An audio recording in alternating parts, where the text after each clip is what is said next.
กับสบายดีเนาะพ่อแม่พี่น้องทั้งฝั่งลาวแล้วก็ฝั่งไทยแล้วก็อยู่ต่างประเทศน้ำพี่น้องเลยมื้อนี้บ่าวลอยสิพาพี่พาน้องเขาไปเลี้ยงงัวแล้วก็เก็บผักเก็บหญ้าไว้มื้อหนึ่งกินกับป่นกับแจ่วผมน้องพี่น้องเนาะว่ามันสิเป็นแนวใดติดตามไปเบิ่งไปชมน้องกันทุกคนเนาะไปตอนนี้ก็ไปกับแม่บุญมีคือเก่าพี่น้องเนาะนี่ทุกคนพักอันนี้หนึ่งกินกับแจ่วแซ่บพี่น้องเลยนี่เนาะนี่แม่บุญมีกำลังเอาอยู่พี่น้องเลยผู้มักกันหนึ่งกินกับแจ่วกบแจ่วป่าพี่น้องหรือว่าแจ่วปลาแดกแซ่บเลยทุกคนเลยบ่ลอยก็ได้กินน้ำเขาพี่น้องก็รู้สึกว่าแซ่บมันแหละพักแบบนี้ฮะมันมีสองแบบเดี๋ยวพี่น้องมันมีสองรุ่นเนาะมันเป็นตัวผู้กับตัวแม่มีแบบหนึ่งฮะมันก็เป็นขนเลยพี่น้องนี่คือแบบนี้เนาะโมแมนเนาะคือแบบใดสีให้พี่ให้น้องเขาเบิ่งนี่ข้างหลังนี่คือตัวนี้ฮะกับพักโมงคือกันพี่น้องแต่มันเป็นขนนี่เบิ่งน้ำกันนี่มันลักษณะมันสิเป็นขนตามเครือมันนี่นะพี่น้องนี่ใบมันก็ขนมันสิออกขนตัวนี้มันสิออกใบแบบเก่งๆพี่น้องเลยนี่ตัวนี้ใบเก่งๆเครือกับเก่งพี่น้องเครือแบบบ่มีขนนะเนาะมันสิแตกต่างกันได้พี่น้องแต่ว่ากินได้มันสองแบบทุกคนเลยมันขึ้นกับผู้มักเนาะเก็บผักเก็บหญ้าอยู่ทงไห้ทงนาคือเก่าอันนี้ก็แม่นี่ไฮโหนี่อยู่โหนี่ทางนี้นี่โอ้อยู่นี่ก็มีพี่น้องนะนี่จังซี่แหละพี่น้องเอ้ยบ้านป่าคาดอดเนาะกินผักกินหญ้าไปกินกับปนปูปนปลาตัวนี้ตัวเป็นทนก็บอกเอามันเอาก็ดิโอ้งามเลยตัวนั้นเนาะตัวนี่ถึงเลยย้อนงามพี่น้องเลยไปเรื่อยๆเลยก็ไม่ถึงบ่ร้อยเอางัวมาเลี้ยงกะเลี้ยงอยู่ในสวนพี่น้องเลยเนาะพี่น้องปองป่ายบ้านเฮานี่แหละกะขอเอาเข้าไปเลี้ยงไปปล่อยน้ำเพิ่นอยู่ตามสวนไม่วิกพี่น้องแล้วก็เลยแปลงประตูมันมัดประตูมันไว้เนาะตอนเช้าบ่ร้อยเอามาตอนแรกนี่ก็เอามือพี่น้องไปเลี้ยงงัวกับไปกับน้องหมาพี่น้อง1 โตเนาะ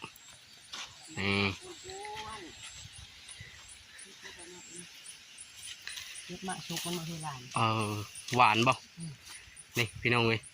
มักชุกมันก็กินได้เลยทุกคนเลยนี่หวานแล้วนะมีแนวกินพี่น้องมีแนวเข้าไปกินแล้วควัดกินแล้วพี่น้องเลย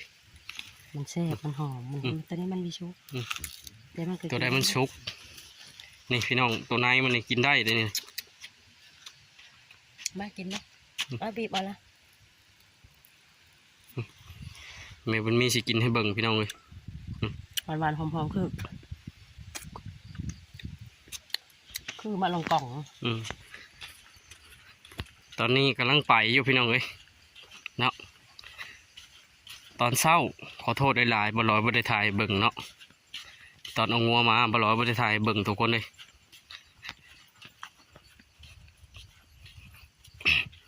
บ่ได้มาแต่หึงแล้วได้พี่น้องบ่ได้เอามาประมาณเกือบ2 เดือนพุ่นละเอามาเลี้ยงอยู่นี่นะนี่ทุกคนมาหอดแล้วเนาะพอลอยเอามาขังไว้อยู่นี่แหละพี่น้องไปใส่เนาะลูกๆเขาเนาะ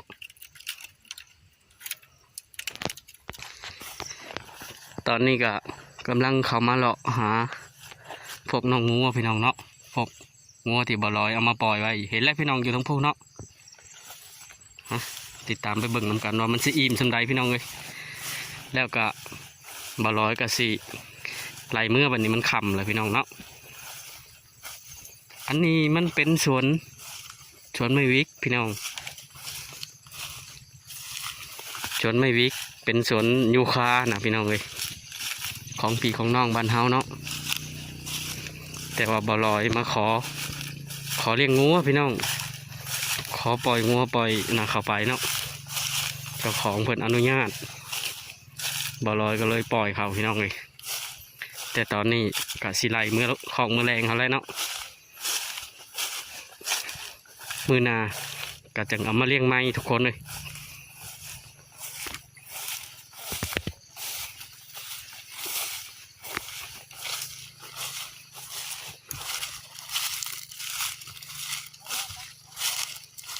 อยู่ทั้งพี่น้องเลยงัวของบอลอยทั้งหมดก็มีอยู่13 โตวทุกคนมีงัวอยู่13 โตว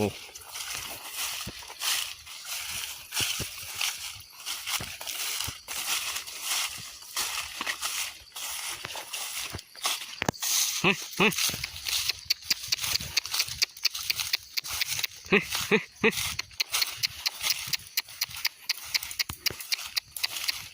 เฮ้ยเฮ้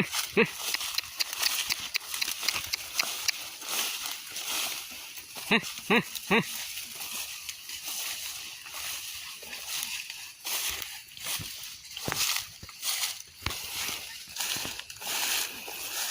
ถึงเวลาค่อยคำลงแรงเลยพี่น้องเอ้ยไหลงัวมือขอบมือแรงบลอยกันเนาะ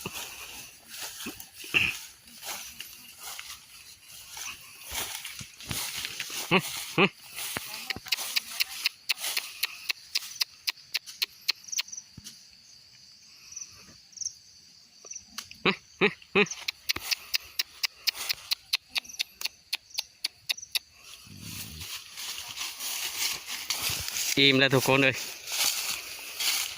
จนอึบ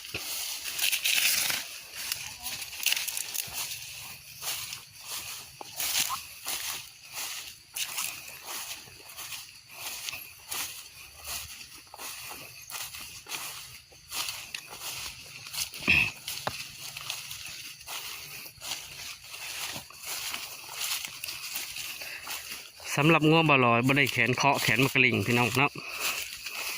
พอมันสีลักไล่เสียงมันพี่น้องเลย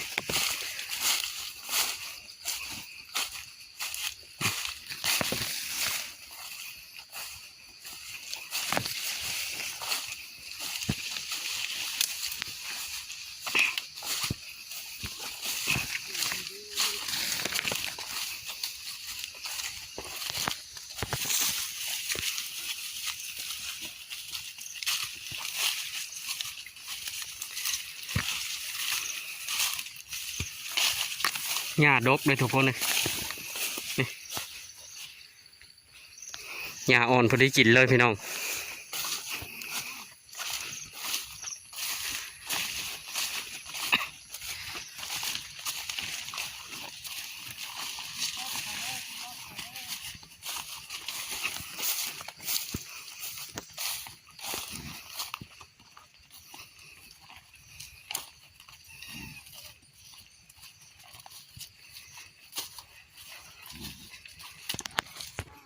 โอ้พี่น้องเลยกำลังย่างตำลังกันมืออยู่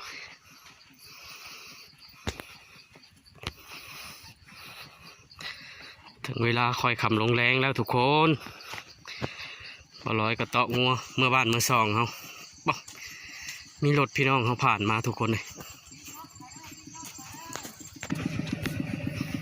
มีรถพี่รถน้องเขาผ่านไปผ่านมาอยู่พี่น้องเลยไปพอป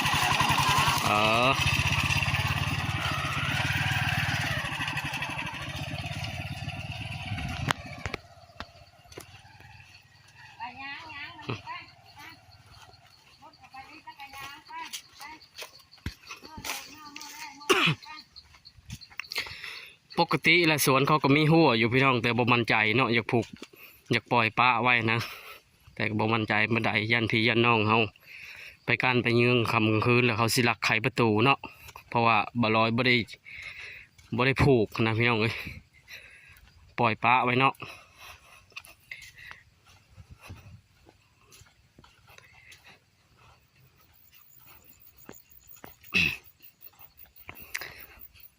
หัวของบลอยหัน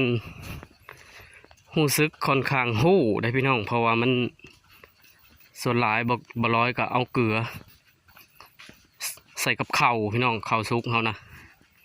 ทาใส่แล้วก็เอาให้มันกินมือละสำเร็จเป็ดไข่ไก่แต่ละโตวพี่น้องเนาะมันก็เลยหู้นะมันบ่ค่อยรักบ่ค่อยแคะเจ้าของปานใดทุกคนเลยคันบ่เสือก็ลองเบิ่งพี่น้อง หรือว่าไปเบิ่งคลิปที่บ่ลอยเอาลงให้เบิ่งที่ผ่านมาแหละทุกคนเลยซื้อเกลือแร่มาห่อยไว้อยู่ตามคอกตามแรงมันก็มันแล้วมันมากินเองพี่น้องเลยมันมาเลียมาอันน่ากินเองมันก็บ่ค่อยรักบ่ค่อยแคะปานใดทางลูกเอ้ยทาง มากินแต่หน้าผู้น้ำน่ะไปมันมีแต่หน้าห้าไป เขาเคยเลี้ยงมาเลยพี่น้องเอ้ยบางเถื่อกับห้องใส่กับหูจักความเขาอยู่ได้ทุกคนเนาะไปยังไว้ให้มันวิดทางนี่ไปเฮ้ย มีรถผ่านมาอีกเลยทุกคนเลยเพราะว่ามันเป็นทางใหญ่แน่จังน้อยพี่น้องเอ้ยทางระหว่างบ้านต่อบ้านเนี่ยเนาะ แอบเขาทางเด้อ หลีกรถลูกหลีกรถวางรถเด้ออีข่าวไม่เชื่อแอบมุมเอ้ยแอบห้าทางอย่าเฝ้าดอนนั้นยังไม่ฮอดย่างไปอีกเพราะแอบห้าทางก็จะเฮาโลดไปอีตาหน้าพุ่มไปเลยไปยังมีแต่ละหัวบ้านเฮาเฮ้ยไปลูกไปเมืองไปคอกแรงเขา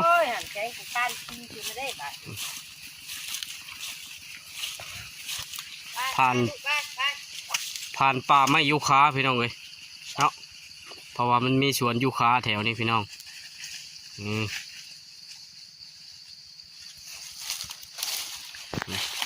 ถึงเวลาคอยขับลงแรงแล้วกลับบ้านกับซองทุกคนเนาะกลับคอกกับแรงพี่น้องเลยไหลงัวไหลควายมือคอกมือแรงความสุขของชนบทก็มีแต่ซ้ำนี่เลยพี่น้องเลยเนาะก็อยู่กับงัวกับควายกับทงไห้ทงนาพี่น้องเลยกับหัวกับสวนนี่แหละเนาะนั่งทางไปทางเด้อชึกมูก็ไม่ได้ไปแล้วผู้เจ้าตันสมุมผลเนาะไปแรงเป็นคนนี้กับนักท้องเลยไปหูซึกมีสายลมผัดผ่านเลยพี่น้องเลยเนาะอากาศก็อยากเปลี่ยนแปลงแล้วนะสายลมมันก็เริ่มผัดโหยเข้ามาแล้วได้พี่น้องเนาะคันว่าคำเนี่ยจังน้อยนี่ขี่ง้อหดอาบน้ำทุกคนเลยก็เพราะว่ามันจะหนาวจังน้อยนะไปแล้วขาตั้งทีมาฉันหนาวนี่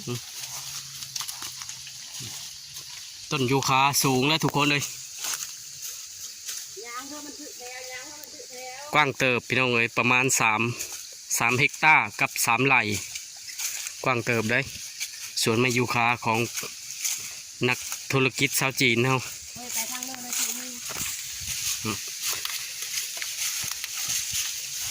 ทางนี้มันเคยมาพี่น้องเลยเนาะมาเนี่ยเขาก็พากันย่างเลยพี่น้องบอกห้องไม้ย่อขึ้นในแสงนะไม่วิกนี่ก็ใกล้สิพ่อตัดเลยพี่น้องเลยเขาหากระปลูกประมาณ2 ปีนี่ได้ทุกคนเนาะ2 ปีหรือ3 ปีนี่แหละพี่น้องบอลอยก็ลืมแล้วเนาะแต่ใกล้สิพ่อตัดเลยทุกคนเลยก็ลมพัดปลายไม้ผมพี่น้องเบิ้งน้ำกันผมปอดตุ๊นี่สายลมเลยพี่น้องเลยอีนี่บอกเอาเลยมันนี่คือแท้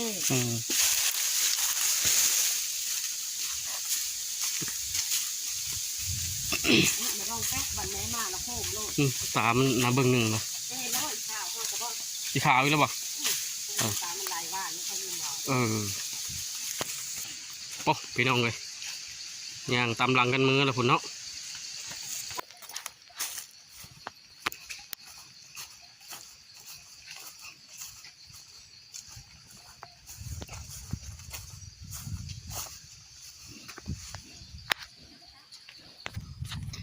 ก่อนสิเขาเดินบ่ร้อยก็มาไขประตูหัวไว้ก่อนพี่น้องเนาะ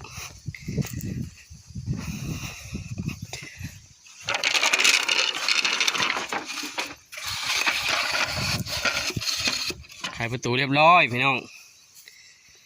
หลังจากนั้นก็พวกลูกๆก็เริ่มพากันมาแล้วพี่น้องเลย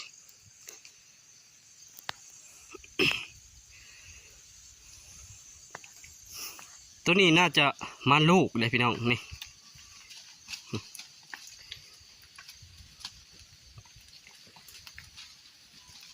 ไปยังลูกเอ้ยเอาเลยหมดหน้าแล้วกินน้ำตะพูให้กินน้ำเพื่อท่าน้ำทุกข้างรถนะครับน้ำมีน้ำกับกินนี่เข่าเรียบร้อยทุกคนเลยฮอดเดินหน้าเจ้าของแล้วพี่น้องมาร้อยก็อัดประตูไว้พี่น้องเลยหลังจากมันเข่าคูโตแล้วเนาะเพราะว่ายันมันกลับมาออกอีกทุกคนเลยเพราะว่าเบาลอยได้มาฮอดหน้าเจ้าของกับปล่อยไว้อีกพี่น้องถึงใกล้สิมือพอแล้วเนาะแล้วก็จังผูกมันทุกคนเลยผูกกับผูกแต่โตซุ้มใหญ่พี่น้อง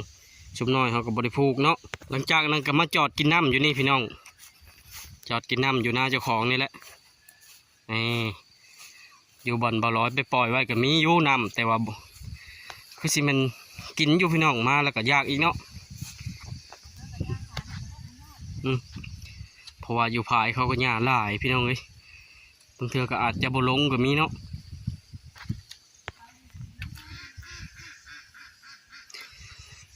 สำหรับคลิปนี้บอลอยขอจบไว้สำนีก่อนเด้อทุกคนเด้อแล้วฝากพี่ฝากน้องหรือฝากท่านผู้ชมเข้ามาติดตามช่องของบอลอยอีกเพื่อเป็นกำลังใจให้กับบอลอยนะเพื่อนน้องได้ทำคลิปได้ถ่ายให้พี่น้องเขาเบิ่งต่อสำหรับคลิปนี้ขอกล่าวคำว่าขอขอบใจ